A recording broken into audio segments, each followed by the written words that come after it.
done. Perfect. Let's go. Thank you so much for this nice introduction. Now I don't have to do one. No, guys, let's be honest. How many of us have thought when they started with IoT that it's going to be easy? Because I believe that you and basically all of us, including me, when I joined IoT about 4 years ago, thought it would be much easier than it actually is. By now, we all know that 80% of all the pilot projects, they get stuck, they fail, they never move forward. Well, the good news is, since it's hard, not everyone can do it. Good afternoon, Valencia. My name is Liliane Paradise, and I'm the COO of Miromico. Miromico is a company from Switzerland that has focused on wireless communication and ultimately Internet of Things for more than 20 years. What does that mean? Well, that means that been there, done that, and of course also seen everything. I'm aware it's afternoon, so it will literally be spilling the tea. I'm bringing some light stories from the field to see what weird things can happen in the field. So, before we dive into the actual topic, I want to give you, dear IoT community, the second to think about what does failure mean to you, specifically in the context of IoT, but of course also what does it mean to you in an emotional or affectionate way. Of course, usually when we think about IoT, it's a big emotion. We think about financial risk, chaos, disaster. How will I tell my boss that I failed? Gives me discouragement. In terms of IoT projects, I like this metaphor of the iceberg very much, because when we start an IoT project, we very much think about reaching the summit, and very often we forget about that bottom portion, that hidden portion of unknown. In the terms of failure, it can also mean growth.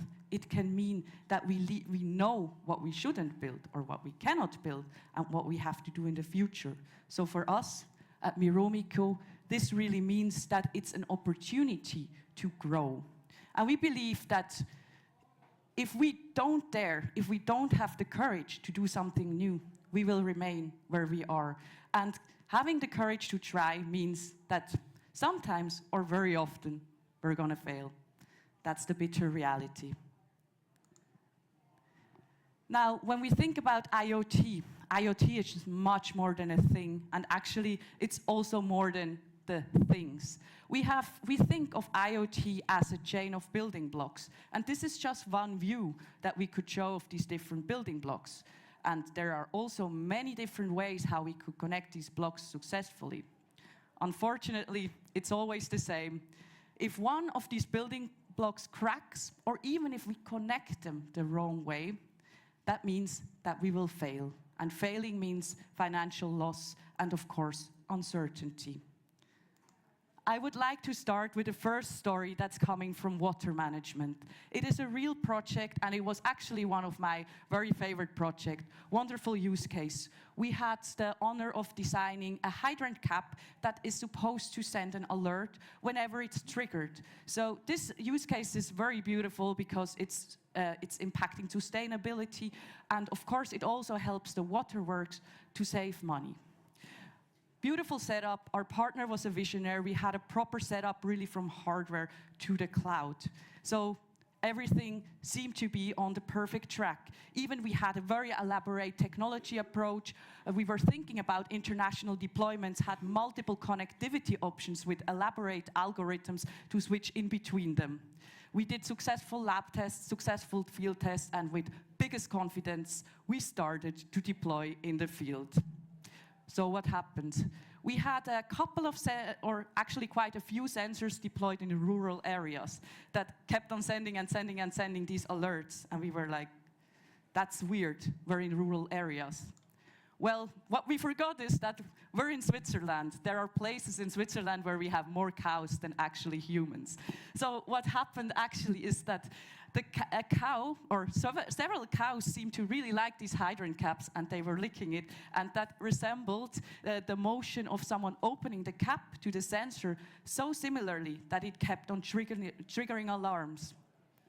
So what did we do wrong? We spent so much time thinking about the expected case. We did too narrow field tests. We did them only in several semi-urban environments, and we focused so much on the technology that we forgot about the real-world randomness. What's the take-home message from this story? We need to avoid over-bias to the expected case. So, of course, we solved it with some software magic, with some elaborated algorithms, but what we learned for the future ultimately is that what we do now is we sit together and we think about the most random things that could occur in the field, then we put them into categories and we put them into different risks. So we try to weight them, and then in the end, can we test for everything? No, we can't. But we can at least find the highest risk ones and set a boundary around the cases that we actually need to test for. The next story is a completely different use case. So we at Miromico, we have been deploying indoor room monitors for quite a while, and if I may say, we have done that also quite successfully. But since we have been doing that for a year, we know how it is for our customers to go and replace the batteries. So obviously, when the topic of energy harvesting kind of got on a hype, we directly jumped on this hype, and we were certain that this is going to solve all the problems. Now, do you think it solved all of the problems? Of course it didn't. So when we started designing this product, we spent a lot of time optimizing the product design, and we really wanted the highest efficiency. So we spent weeks and weeks finding the proper cell manufacturer, finding the proper storage element as a buffer between the periods of light, and we even found the highest efficiency power management IC. We tested rigorously in every possible light condition, low light, office light, warehouse, you name it. But of course, we forgot one of the cases, the best case scenario.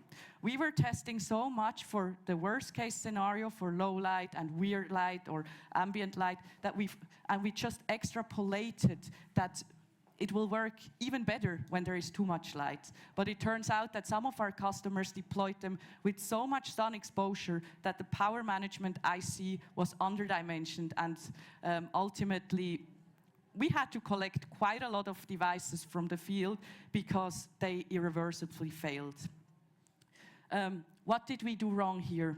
We just assumed that it will be better when there's more light, right? If it works for the worst case, it must work even better for the best case. And of course, we had a lack of fail-safe in our power management IC. The take-home message from this is never ever think that there is a best case. You have to test across the whole spectrum, and basically every extreme condition is a worst condition, even if it sounds like a good condition. For the ones who know us since a while, you know that we have been quite early movers in the field of LoRaWAN. We even did LoRa before there was a LoRaWAN standard, and we were also early movers in the field of gateways. So when we won our first gateway project, we were all excited, we were all super thrilled. We got actually quite a big order back in the time for a couple of hundreds, I think even 1,000 gateways to be deployed. We were absolutely thrilled, so we really rushed into getting everything deployed. There was one detail that we missed in that case. Our customer had all of his gateways on all of his use cases in the basement. Now, back in the days, we had done a lot of field tests in, semi-urban, urban, outdoor, indoor, but we hadn't done any cases in the basement. For those of you who are a bit technical, you know that LTE signal is really, really weak in the basement. So what happens when LTE signal is weak is that the network wants to ramp that up, and that means very high peaks in energy consumption. We hadn't tested for that, and well, what happened again is that we had very slow glitches of voltage, and on top of that, we didn't have a proper brownout on the module. So what happened is that these devices turned into zombies in the field. Now imagine how much fun it was to climb into 1,000 basements and click the reset just because they turned into a zombie state. So what do we learn from that? We had assumptions that we thought they will hold. we extrapolated that our common field tests were enough to hold in the basement without actually testing the full boundary conditions. And then, of course, again, it was a lack of protective margin in the power management IC. Well, the take home here is that extrapolation isn't validation. And if you extrapolate into the unknown, it's just the perfect setup for failure.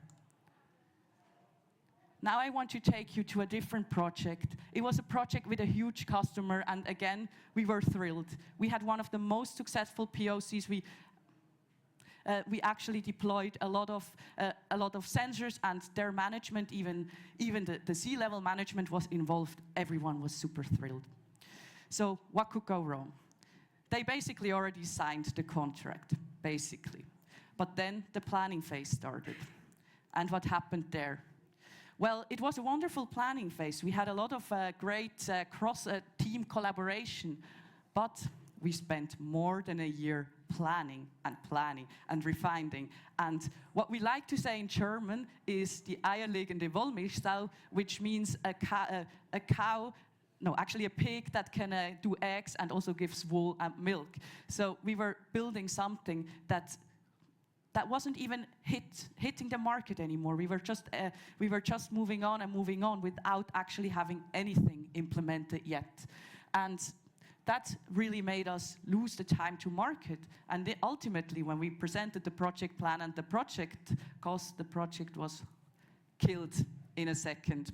1 year of defining was lost. So take home here is that really perfect timing beats perfect design. We need to be able to deliver fast. And then the last story I want to share with you today is a special story because it's, for me, very different than what's usually happening with IoT. We had, or we still have, a wonderful customer that did everything right in marketing. That's quite rare in IoT. Usually we have the technology, but we have no clue how to market it. He did everything right. So he built a quite successful prototype, and everyone wanted to buy it. It was B2C, so he put it on a web shop, and it hit the market like a bomb. Well, what happened? He got thousands of orders, but his prototype was maybe built for 20, 50, 100 devices. The whole chain, hardware to cloud, was underdimensioned. I mean, the cloud was made for like 1,000 users, and even the initial sales campaign generated way more than these 1,000 users. He didn't do any design for manufacturing or design for testing, and he never did any prototype industrialization. I like this story because it shows the opposite. If it cannot scale in production, it also cannot scale in the market. So what do we learn from that? Of course, when we have a lot of Lego stones that don't fit together, you can see this is not a fundament to build on. So what did we learn from these stories? The first one is we usually tend to have a bias towards expectation. That means we optimize towards the expected case and forget everyone around it. Then the optimization bias, optimizing for a certain case and forgetting that other cases would need to be optimized as well. Thirdly, we learned about the complexity bias, meaning that we tend to over-engineer and not focus on the time to market. We have also the extrapolation bias, which is the story of the gateways that failed in the field because we extrapolated from one environment to another. And lastly, we have the scaling bias that our customer thought he can just build upon a market case without actually having the technology being ready to scale. So what can we do next? What are the next steps in order to make IoT scalables? Well, the first step is the industries. The industries must be educated to build a solid fundament. That means very many industries, they are not even aware that they have problems. And I'm not saying build a solution to a problem that doesn't exist. but we gotta help the industries realize the problems that they already have and what we can do to help them to improve their efficiencies. And then we need these 4 fundamental building blocks. First one is the coherent maturity. That means that the technologies and the use cases, they must grow together in the same speed, because very often one grows faster than the other. Secondly, resilience over novelty. We should build to last, build something that we can also build in 10 years. Something that is not just shiny, but can last. Then thirdly, the scale as a validation. POCs are good to show value, but the only real validation is to actually do a bigger rollout. And lastly, seniority as a standard. Very often in IoT, we talk about the next shiny feature and the next technology. What we have to learn is that we need a certain level of seniority to the product. That means quality, that means certification, and we have to understand that that goes into the budget. Because very often I have seen budget for IoT projects very low and the expectations very high.